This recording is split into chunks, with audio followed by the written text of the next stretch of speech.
I learned much from the order of the Jesuits. Until now, there has never been anything more grandiose on the earth than the hierarchical organization of the Catholic Church. I transferred much of this organization into my own party. I'm going to let you in on a secret. I am founding an order. In my birds of the order, we will raise up a youth which will make the world tremble.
July 1897. Hitler enrolled in a monastery's choir in school.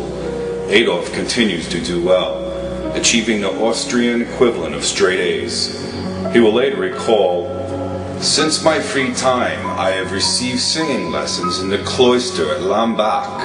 I had excellent opportunity to intoxicate myself with the solemn splendor of the brilliant church festivals. It seemed to me perfectly natural to regard the abbot as the highest and most desirable ideal, just as my father regarded the village priest as his ideal." May 22nd, 1904. 15-year-old Adolf Hitler is confirmed a Roman Catholic at Linz Cathedral, sponsored by one of his father's pallbearers and former customs house colleague. Adolf Hitler, son of the Catholic Church, died while defending Christianity. It is therefore understandable that words cannot be found to lament over his death, when so many were found to exalt his life. Over his mortal remains stands his victorious moral figure, with the palm of the martyr. God gives Hitler the laurels of victory. Spanish dictator Francisco Franco, Knight of the Order of Christ, published on the 3rd of May 1945, the day of Hitler's death. The Fuhrer had come to power thanks to the votes of the Catholic Zentrum only 5 years before. But most of the objectives cynically revealed in Mein Kampf are already realized. This book of insolent challenge to the Western democracies was written by the Jesuit Father Stampf and signed by Hitler. For, as so many ignore the fact, it was the Society of Jesus which perfected the famous Pan-German program as laid out in this book, and the Fuhrer endorsed it. The Secret History of the Jesuits, page 138.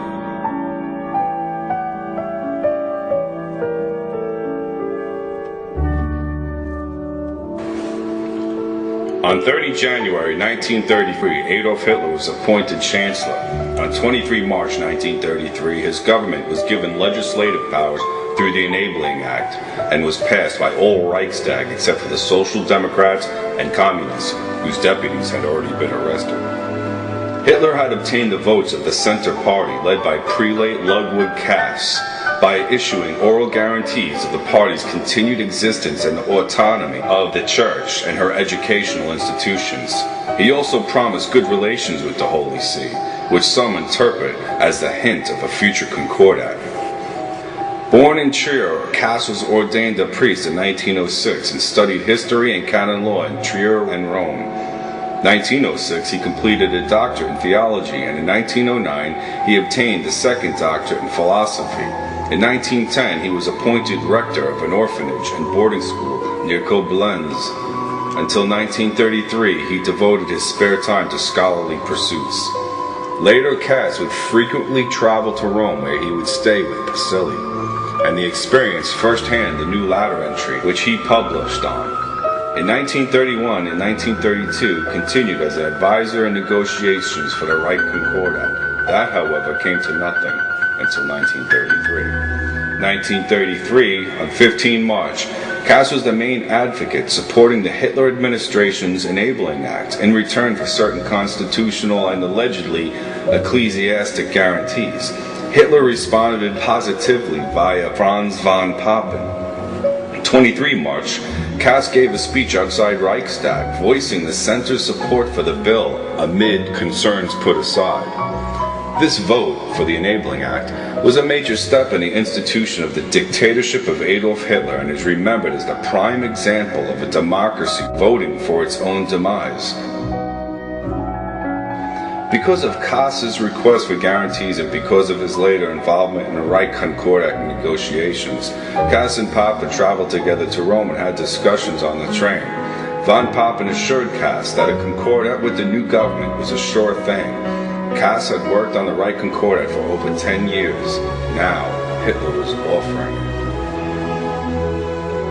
The liberal Social Democrats fiercely opposed the Enabling Act. Hitler needed a two-thirds majority, so the balance lay with the Zentrum, the Catholic Party. Zentrum leader Monsignor Ludwig Kass, a close friend and advisor to Eugenio Pacelli, the future Pope Pius XII, addressed the Reichstag. Far from attacking the Enabling Act or disputing Hitler's claim that Nazism was based on Christianity, Kass called for a yes vote. The Zentrum faction did vote yes, and the act became law, according to the National Catholic Reporter correspondent John Allen. Kass acted in coordination with the German bishops. 4 days later, on March 28, the German bishops rescinded their ban on Nazi Party membership. On April 1st, Cardinal Adolf Bertram of Wesel addressed German Catholics in a letter warning them to reject as a matter of principle all illegal and subversive activities. To most Catholics, it looked as if the Church wanted a modus vivendi with Hitler. The same impression was created a few weeks later when Hitler held a plebiscite to endorse the decision to pull Germany out of the League of Nations, which received the endorsement of the Catholic press and several Catholic bishops. When Hitler and the Church came to terms for a concordat, it cemented the impression that Hitler was a man of the Church which the Church could do business with.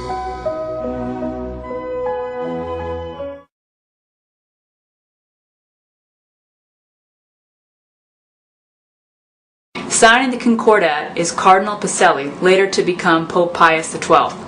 By 1933, he was the Vatican Secretary of State. Far left is Prelate Ludwig Kass, leader of the Center Party. Seated second from his left is Franz von Papen, who was a German nobleman, Catholic politician, general staff officer and diplomat, who served as Chancellor of Germany in 1932. Standing at the far right can be seen the little-known Vatican prelate, Montini, later to become Pope Paul VI. At a time when the heads of the major nations in the world faced the new Germany with cool reserve and considerable suspicion, the Catholic Church, the greatest moral power on earth, through the Concordat expressed its confidence